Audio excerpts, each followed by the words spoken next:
Hello, salut, c'est Floriane Damvin de DM Home Styling. Je suis très contente de vous retrouver pour cette deuxième vidéo de la série dédiée au Pro Styling. Comment améliorer vos bénéfices, vos résultats, votre activité professionnelle par le home styling.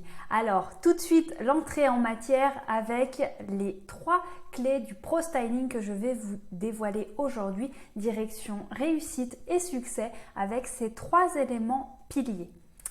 Le numéro 1, c'est optimiser. Optimiser, ça veut dire exploiter au mieux chaque élément. Donc, c'est donner de la valeur à chaque chose et de savoir composer avec en fonction de ce que cela apporte. Donc, l'équilibre professionnel est une histoire d'optimisation, optimisation de temps et d'argent. On va, comme je le disais dans la vidéo précédente, essayer de baisser les moins, de limiter les moins et d'amplifier les plus, de les faire grandir. Et c'est là qu'on va du coup avoir une meilleure marge. Une meilleure marge de temps, une meilleure marge d'argent, une meilleure marge générale. Donc sur tous les domaines visibles et non visibles, on peut appliquer vraiment ce principe et donc que ce soit au niveau de l'énergie, des mètres carrés, de l'espace, du temps, des apparences, des rangements, des efforts, de vos services et produits, de vos prestations, de la qualité, de tout ce qui est existant et de tout ce qu'on va intégrer, des coûts, des achats, il faut avoir une vision vraiment très large, très inclusive de l'ensemble de tous ces éléments et réfléchir à une optimisation de chacun individuellement et dans l'ensemble de l'écosystème que vous créez. Donc, 1, on optimise tout ce qu'on peut. 2, on améliore. On va donner un peu plus de plus, comme on disait, un peu plus de mieux sur chaque chose où on a un petit effet levier, où on peut simplement dire là, je peux donner le petit coup de plus. L'idée, c'est de mettre plus d'âme. Plus d'âme pour se démarquer, plus de vous, plus de votre essence. Voilà, vraiment pour donner cette énergie attractive, attirante autour de qui vous êtes, pourquoi vous faites tout ça. Et donc, en business, on cherche toujours à être le meilleur. Non pas à être simplement bon, mais à se démarquer des autres, à être un petit peu meilleur qu'eux. Un petit peu meilleur que les autres, mais un petit peu meilleur aussi que soi l'année passée ou il y a 10 ans. Donc l'idée, c'est d'être toujours dans cette dynamique positive qui nous permet d'évoluer, peut-être doucement et sûrement, vers l'atteinte de nos objectifs. Donc on va chercher à améliorer notre image, notre réputation, le confort des employés aussi, pour leur donner envie de s'impliquer plus, d'être plus là, plus vivant, d'attirer de meilleures choses grâce à eux également, qui sont le trésor de nos entreprises. On va chercher à améliorer le service auprès de nos clients, qui sont notre première carte de visite, puisqu'ils vont apporter un avis favorable, on le souhaite, pour attirer de nouveaux clients qui vont avoir envie de travailler avec nous, tout simplement. Donc, ceci, vraiment, c'est important, c'est de toujours se demander est-ce que je peux faire mieux? Est-ce que je peux aller un petit peu plus loin? C'est le fameux principe du 1% de plus.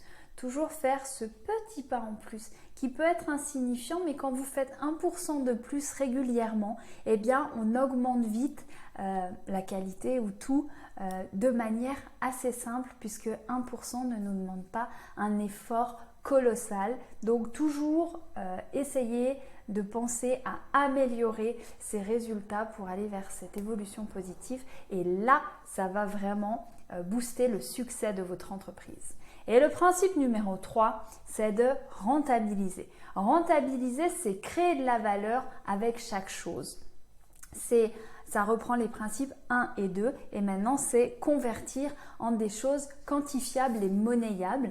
Donc on cherche bien sûr à avoir plus d'entrées que de sorties, on apprécie toujours quand ça rentre et donc on va réfléchir à tout ce qui peut rapporter un plus et comment on peut valoriser tout ça.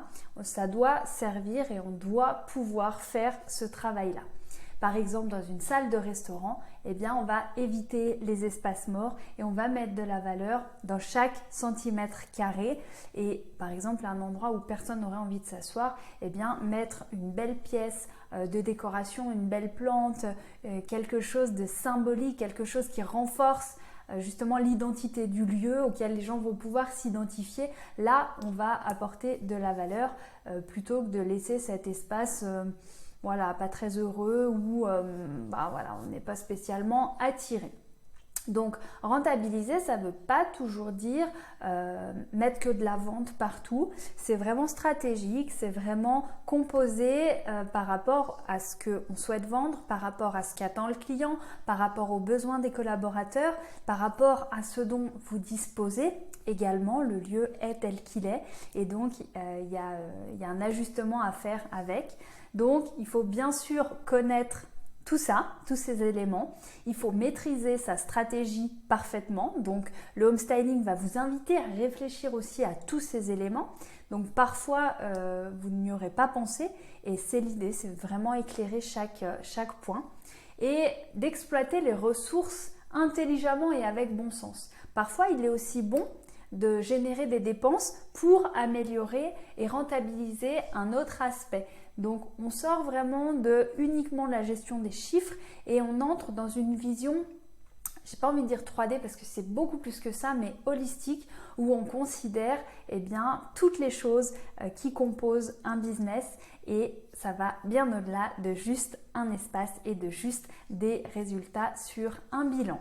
Donc, je vous invite à découvrir dès la prochaine vidéo la première des 10 actions que je vous conseille pour mettre en place pas à pas les meilleures choses dans votre espace professionnel et attirer bien sûr naturellement les résultats positifs qui vont arriver grâce à la loi de l'attraction comme nous le disions dans la première vidéo. Likez, partagez, commentez, c'est avec plaisir pour échanger avec vous et on se retrouve tout bientôt. C'était Floriane Damvin pour DM Home Styling.